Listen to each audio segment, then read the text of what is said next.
Beginning, isn't almost everyone a prospect? And my name is Stephen Peter Burke.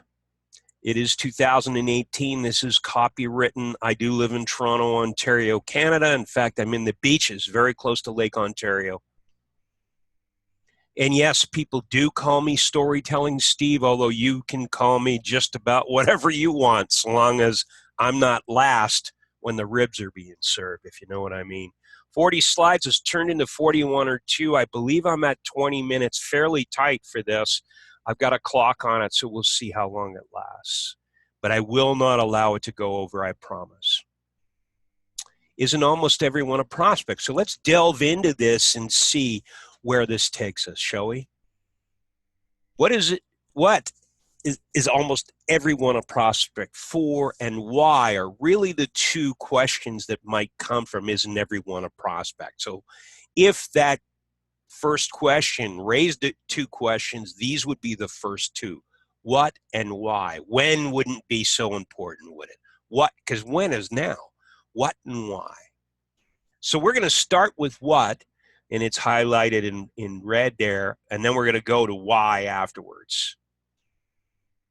So what are people a prospect for? And I'm going to suggest that personal development is one. I picked this picture here of a woman reading a book to symbolize personal development. You could do this with a headset. You could be on Audible like I am, listening to a book and taking notes.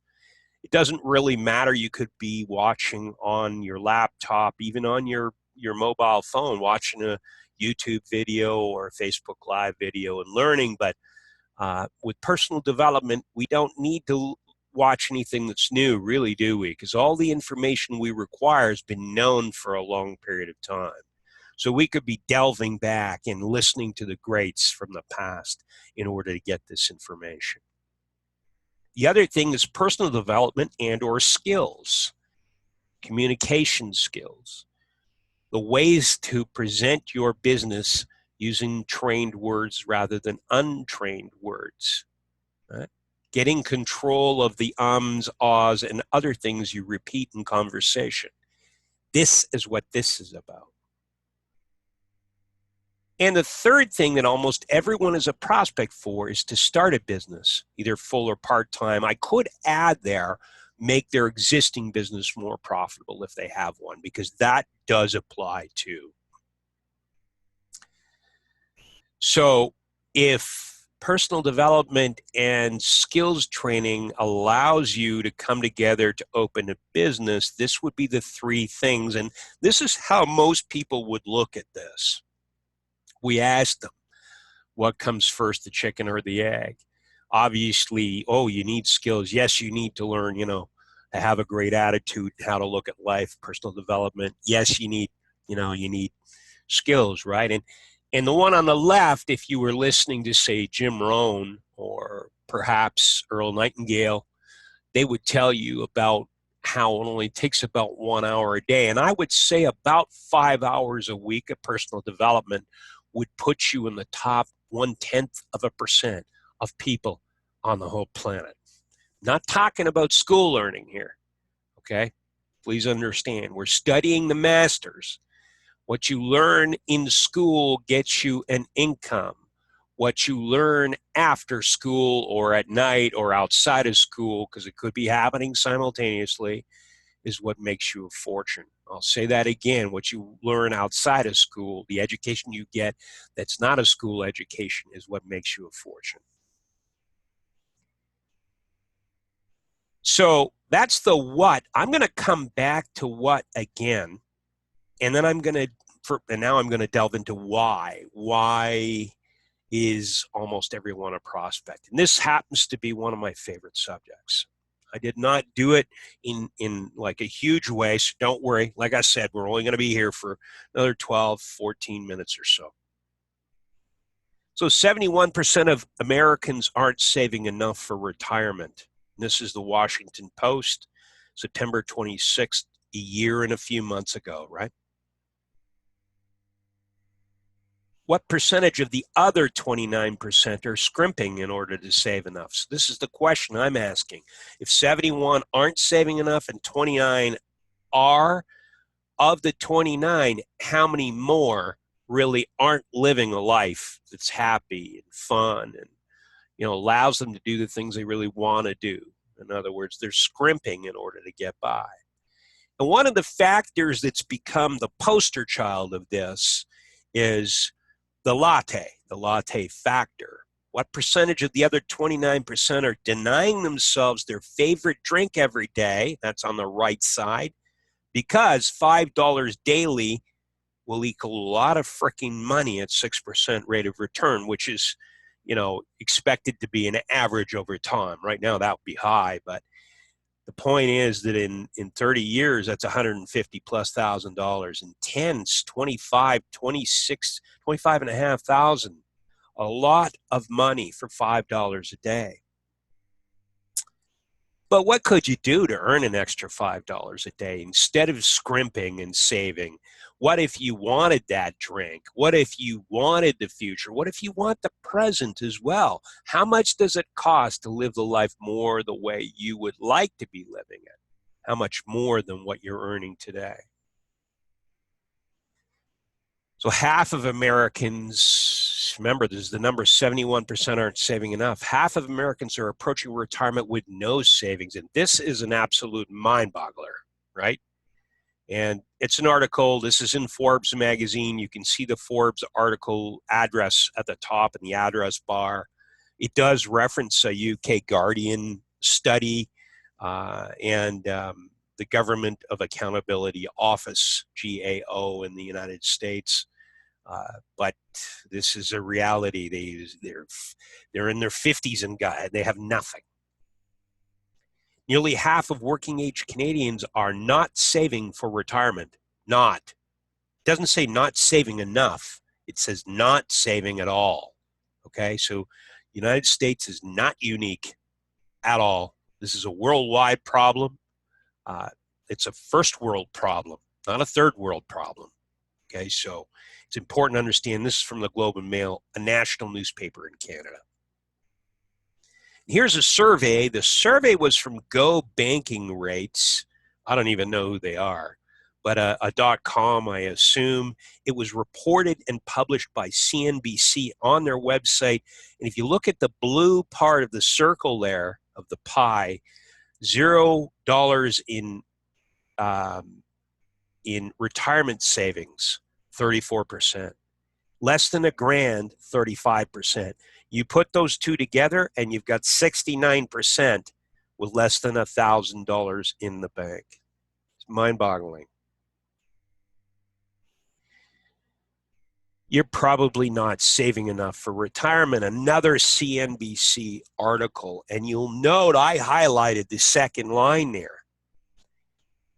1 million won't last through retirement depending on where you live. I could go into a lot of detail on this because we have two in the retirement home who we're now discussing are going to run out of money if they live much longer. They're in their 90s, but even though they retired with lots of money, they're going to run out. That's the reality. If they live another 5 years or so, that money is going to be gone. Then what, right? Obviously, we'd bring them to the home, but the point is that the amount of money you need is more than the money you think you need.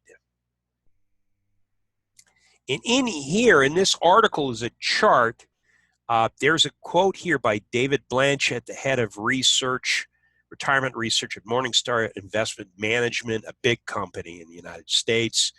And they're saying that by the time you're 30 years old, half your annual salary should be saved. So let's see. When I was 30, I was earning, so I needed 40 grand in the bank when I was 30, okay? By 40, you would need 2 times your annual salary. That would mean I would have needed $2.24 million in the bank by the time I was 40.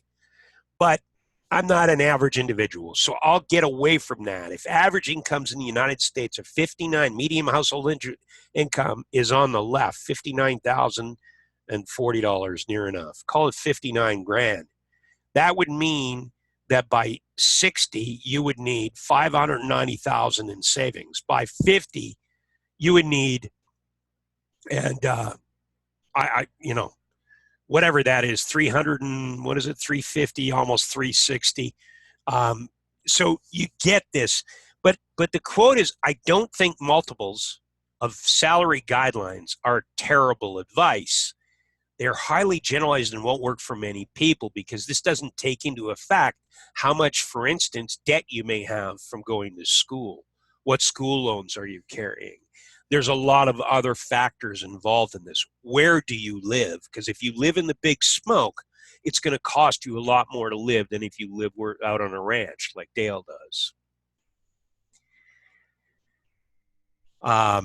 Or in the area Dale does. I don't know everything about Dale, so Dale, I apologize for that. But Dynamite Dale is on this recording, so I'm speaking directly about him, a Texas ranch in the, more or less in the boonies. Even $1 million won't last through retirement, depending on where you live. That's the point. $1 million on term deposit only generates $20,000 a year of retirement income. 2%, you can get a little bit more than that right now. Okay, so this is just to use an average, so it's easy to do the math, but it's not much more than that on term deposit that rolls over at fairly short lengths of time. So that's the why, okay? And I've got a check mark here. You should be seeing that the why is because people do not have enough income. But I'm going to delve into this just a little bit farther because I really want you to have sources. You don't have to take my opinion. Here are two movies. Income Inequality for All, which is Robert Reich, the former U.S. Secretary of Labor under Bill Clinton. That's the short guy on the right side there holding a crumpled up U.S. dollar, which is really just a poster, but you get the point, and you see the bull in the background, okay? So what he's saying is, and that the rich are getting richer here. Requiem for the American Dream with Noam Chomsky, now well into his 90s, but still got his head on his shoulders. That won a lot of awards. Great articles in there, great support, documentations, really a terrific movie. Both these movies should be watched because they will point out to you what's actually going on. And here it is, okay? This is the evolution of the share of income within individuals, showing the top percentile. In other words, the people that earn the most, okay? And you can see that growing extremely rapidly. You can also look back in time. If you look at A, there's a blip in there, which would have been the beginning of the Industrial Revolution, right? Steam engines and stuff were starting to have a big difference in making stuff back in that period, just after the turn of the century. Then, of course, there was B, which is what I call the stock market frenzy. Money was loaned to people. The stock market was going up. And then the big crash, Black Monday, happened in 1929, and that sorted that out big time. You can see how incomes came down. Just look at the burgundy line there that I'm pointing at from the peak to its fall. If you come forward now, you'll get to C, which is 1977. At that point, something happened, right? And income inequality began. At C, in that period, the 60s and the 70s, were periods of relative easy living. 2 cars at home, a house, only one working person for the family. That's not true today at all for the average person. So things changed. I grew up in this relative prosperity where income was equal, more equal. Income equality rather than inequality existed. And the rich weren't getting richer on the backs of others. Then if you bring it forward, you'll see right in the 80s, there was a big real estate boom that followed very high interest rates. So after the interest rate came down, real estate was a real bargain, and it went up massively. And there was a massive correction. Around about 1990, you can see where the things went down again. Then there was a huge boom, which coincides with the dot-com boom. Everybody lost their minds. It was a real frenzy. Nothing had been proven yet, but stocks went through the roof, and then it got sorted out. That cost me about $70,000 because I had a lot of stock in technology. Then all of a sudden, they came with a financial instrument, and boom, the subprime frenzy took off, and F happened. And then, we had the 2007, 2008 stock market crash, and it came down. You can see the black line that I added, the dashed line, and this is still going up. Income is not rising for those of us who are in the so-called middle class and lower incomes as well. It's not. Not anywhere near at the pace that incomes are rising for those who are making the big income in life. So this should really, guys, have nailed it home for you. That, and I may have gone, no, there should be another slide in there. So I'm just saying that that's the why people need more income. A business that keeps on paying you after you no longer work is the same as having huge retirement savings. This is a point I'm making, okay? A business that pays you $20,000 a year without you working is worth the equivalent of $1 million. If you're working in it to get 20, it's a low-paying job. If you're not working in it to get 20, it's an investment, right? It's the equivalent of having $1 million on term. So the what is almost a prospect, almost anyone a prospect for is really more income, isn't it? Not a business, it's more income. We could protest, couldn't we? I could have a slide in there that shows protests at the government, right? Right after this slide. And protest and jump up and down and rant and rave, but I'll tell you right now, if Occupy Wall Street didn't work, then nothing's going to work. We can pretty much forget it. We better take care of ourselves and, get that sorted out, because we're not going to be able to take care of everyone by beating our chests in front of, the Capitol Hill and, the Parliament in Canada. It's just not going to work. Both of them are on hills, as it happens. So let's take a look at the notion again. Personal development and skill development allows us to open a business. Is that correct?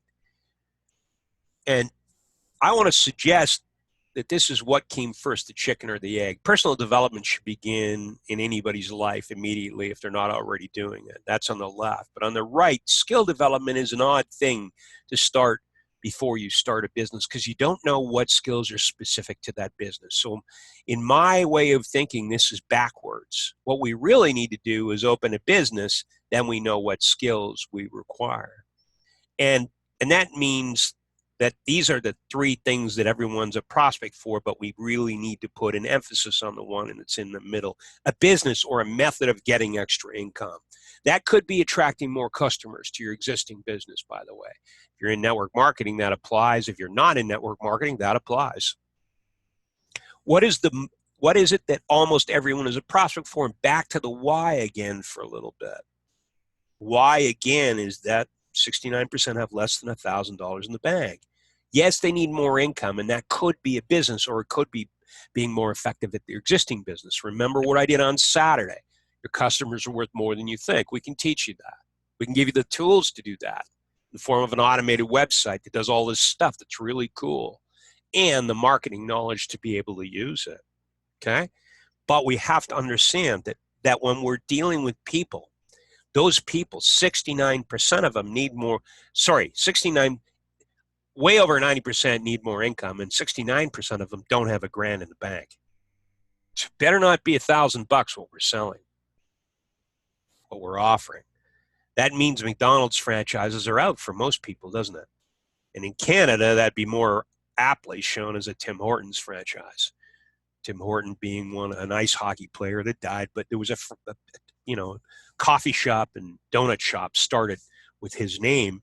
It became extremely successful in Canada. It's much more popular than Starbucks in Canada, not so much in the States.